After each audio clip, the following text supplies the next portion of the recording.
महाराष्ट्राच्या राजकारणातील भूकंप. नेते सत्तेसाठी एक, पण कार्यकर्त्यांचा संघर्ष कुणासाठी?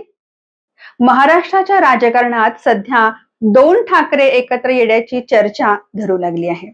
याचबरोबर पवार काका पुतण्या पुन्हा एकत्र येण्याच्या चर्चांनाही उधाण आलं आहे.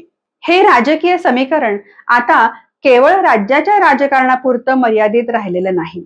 राजकीय निष्ठा आणि वैचारिक भूमिका यांच्या गोंधळामध्ये जिल्हा तालुका पातळीवर कोणता नेता कधी पक्ष सोडेल किंवा कधी स्वग्रही परतेल याचा कोणताही नेम राहिलेला नाही. नेत्यांची वैचारिक भूमिका आता कमरेचं सोडून डोक्याला गुंडाळण्यासारखी झाली आहे.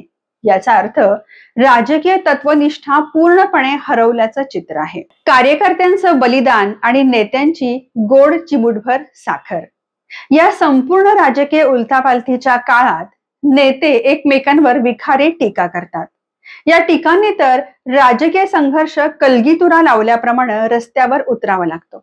या संघर्षामध्ये अनेक कार्यकर्त्यांचे डोके फुटतात आणि त्यांच्यावर शेकडो गुन्हे दाखल होतात.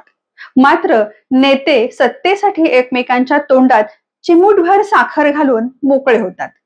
सत्तेचा खेळ झाल्यानंतर रस्त्यावर मारामारी करणारे, गुन्हे दाखल झालेले आणि शारीरिक त्रास सोसणारे हे निष्ठावान कार्यकर्ते मात्र वाऱ्यावरच राहतात.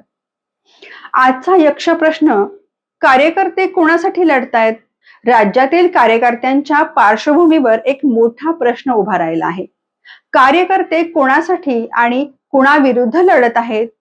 नेते केवळ सत्तेच्या समीकरणासाठी आपापले मार्ग बदलत असताना आपल्या नेत्यांच्या शब्द किंवा इशारा मानून संघर्ष करणाऱ्या सामान्य कार्यकर्त्यांना वाली कोण असा ज्वलंत प्रश्न या राजकीय परिस्थितीनं निर्माण केला आहे.